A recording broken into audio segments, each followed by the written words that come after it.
Boy, at the end of Jeremiah 10, at the end of that last reading, don't need to mention this to the folks who actually got the chance to watch it, but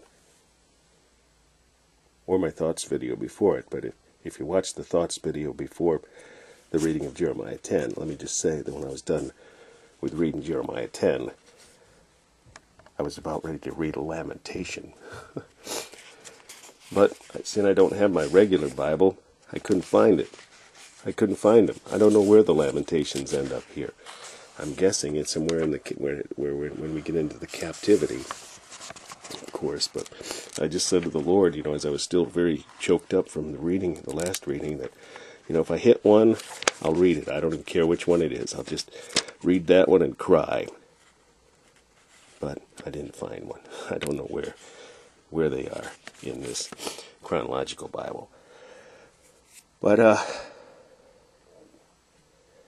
more stuff to point out and to consider. In the thoughts video before, I did mention where I didn't know sometimes where it's Jeremiah and when it's the Lord. And actually, now that I look at this again, I am still curious. Thus saith the Lord. And then it goes through all this.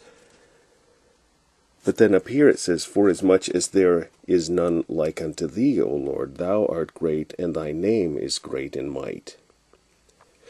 And then it goes through some more things that, this would maybe still be Jeremiah, but it could be the Lord.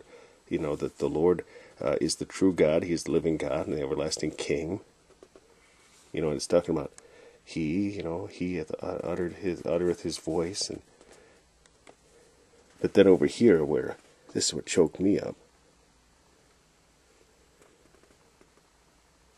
Lord, correct me, but with judgment, not in thine anger, lest thou bring me to nothing. Wow. That's my prayer. I want the Lord to correct me. We don't like it when people correct us. But let the Lord correct us. And then when people do correct us, consider that it might be from the Lord. And be grateful that's how He corrected us. Through a brother or a sister, and not through His anger, the Lord's anger.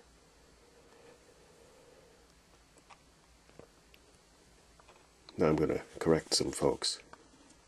A lot of people like to take this notion here and turn it into a Christmas tree kind of a thing. Nonsense. One thing I'm not looking forward to Christmas this year. All the Christians on YouTube that make the videos against Christmas. Nonsense. Isn't the real sin in the world that you could be speaking against? Rather than to go after folks having Christmas with their families and going out and getting a Christmas tree and falsely using this scripture as your basis. End of message. Jeremiah 11 coming up.